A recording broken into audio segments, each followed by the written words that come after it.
আজ এই রাজ দরবারে রাজ সিংহাসন ছেড়ে আজ রানীমা চলে গেছে দীর্ঘজীবিত করে সেই সুন্দর সুন্দর জঙ্গল বনে, সেই সুন্দর বনে যেয়ে সে যেন তার জীবনযাপনটাকে পালন করছে। কেন কেন ওই মন্ত্রী তুমি কি আছো কোথায়? মন্ত্রী তুমি শ্যামপুরে হাজির হও তোমার রাজ দরবারে।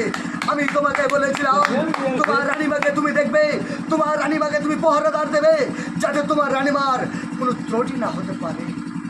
আজ কেন তুমি সেই ত্রুটির বিফলে আজ তোমার রানীমাকে যেতে হলো সেই সুন্দর বনে, জীবনযাপন তার বনবাসে। কেন কেন মন্ত্রী তুমি আমাকে সমস্ত কথা খুলিয়ে বলো। রাজামশাই, আমার কথা আপনি বেদবি নেবেন না। রানীমা আমাকে বলেছে, রাজামশাই ওই রাজার যে আছে নুনুর সমান ইন্দ্রের সমান ধন, সেই রাজা রানীমাকে যেন করে করতে পারে না গোল, সেই আপনাকে বলেছে অভিনয়ে সেই রাজা আপনি রানীমার কিছুই করতে পারেন না।